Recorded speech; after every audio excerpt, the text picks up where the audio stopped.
Welcome back. The Herd is coming up next here on FS1.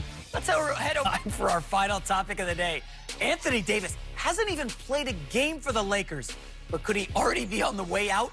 The New York Post reports that his agent, Rich Paul, likes the idea of AD signing with the Knicks next summer if the Lakers implode. And last month, he said he'd consider playing for the Bulls.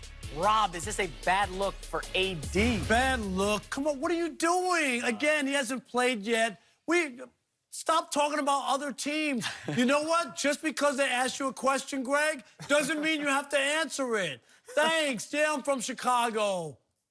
Yes. I like the pizza there. Yes, I love the pizza in New York. I love the subways. Well, you don't think he should be telling everybody he's gonna go to the OKC Thunder Right. or any other? No, this is a bad look simply because you haven't put on the uniform. Yeah. I get it. If the Lakers implode, that's a big if. That's a huge if. That's a huge if. But I just don't like when you are drawn to another team and you're talking about how excited you are, but then you're distracted by talking about all these other teams. Just stop it and just focus on what the task is. Anthony Davis is not going anywhere. He is No, I staying know, with the but Lakers it's just 100%. It's the not look. that bad of a look, though. Yes, it is. It is because he hasn't played there yet. And if I'm a Laker fan, I'm like, Knicks? You're not even here yet. Nobody wants to go to the Knicks. No, but can you, like, play here? Yeah. LeBron has 3 years left. This is what you're talking about. You shouldn't be thinking They about... got Kuzma. They got Kuzma. They got a lot. They got a squad. I don't think it's everything. Everybody has their own strategy of just in case. So I don't know that strategy, but if I am a teammate or if I'm organization, if I'm in the upper management, I'm like, look, just focus on what we're trying to do. You're just coming in, develop a rapport, talk Laker, talk purple and gold. That'll be it for us. We hopefully will be back tomorrow. Yeah. The Cowboys had their preseason debut over the weekend, and Dak looks solid, going 4 for 4 in his only series. Still hasn't signed that contract extension, though, and The Athletic is reporting that Dak turned down an offer that would have paid him $30 million a year. That would have put Dak in the top 6 highest-paid quarterbacks based on average salary. He's currently set to make just over $2 million this season. Jeff, is it crazy if Dak actually turned down this deal? If he turns it down, if it was reported, it was this rumored that he turned down the deal.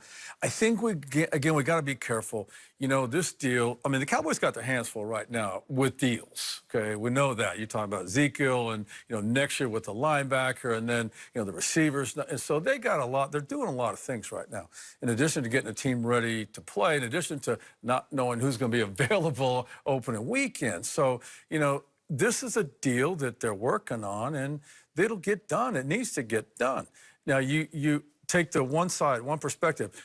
I guess guy's going from $2 million a year to 30. How could he not do that? Okay, if it's correctly reported, he wants to get in the top 5, is what we understand. Is he worth that? I don't know, but they'll get it worked out. But he's a good player. Have you seen him play? The kid play in person?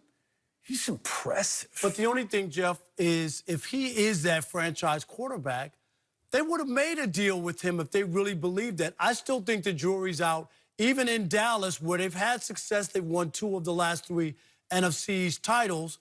But I don't believe it because everybody in this league wants a franchise quarterback. You have to have one to give yourself a chance to win. So if he was all that, I think they would have done it. And the reason that they haven't, even though I'm not sure about that number, because I'm with you. If I'm Dak Prescott, I'm all over it. I would cut my finger in the room and put an X on the paper. I'd do whatever I can if there was no pen around. Jeff, you called him good. Are you giving $30 million to a good quarterback or a great quarterback? I don't. You have to get past the amount. You have to get past the figure. The figure changes every year. Every year we go, oh my gosh, right?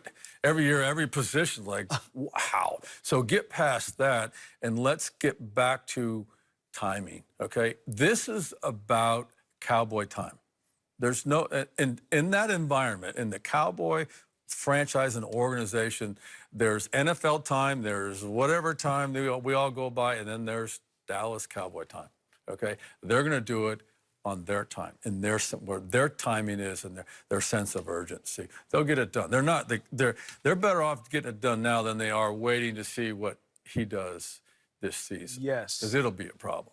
It will be a problem, and this is why I say you do pay Dak Prescott, and he is worth it because, as you just ended, it will be a problem. Why will it be a problem? Because you continue to build your roster around him that will support what he does with Amari Cooper, Randall Cobb, Michael, and then if Ezekiel Elliott is healthy and he's on the field with all of those weapons, and you get your starting center back, you're setting him up for the best season of his career. And he's 4 years in now. So he has 4 years of experience to where he knows what worked, what didn't work.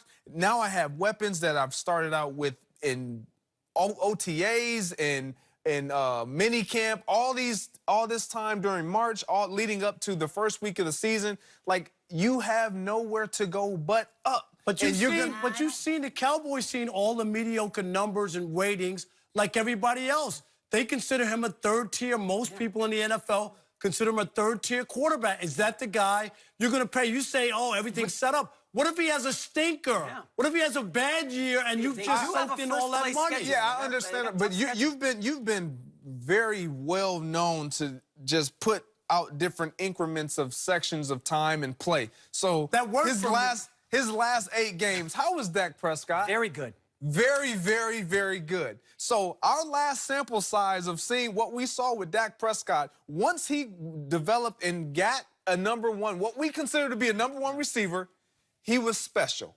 He did things that we hadn't seen him do. And that's what we're looking at now, and that's what he's in hopes of, is look, now I have an actual receiving core and a Jason Witten that may not provide production, but he's there as a sounding board to make sure everything stays together. I think Dak Prescott is worth it, and he's going to have a great year. Let's also throw this into it. What about the running back? Okay, so what were you guys had the stats? If he had 20 touches or 25 carries, the Cowboys, since Zeke's arrival, were winning 80% of their games, something like that. Yeah. It's a big number. So it's a big number, right? Okay, so where's he right now? Yeah. All right, we'll so get to he's that. not there, and now so it's complicated. It's not as easy. It is. All right, guys, thanks for joining us. Jeff Fisher. Coming up next, Anthony Davis to the Knicks, but he hasn't even played a game with the Lakers yet. That's next.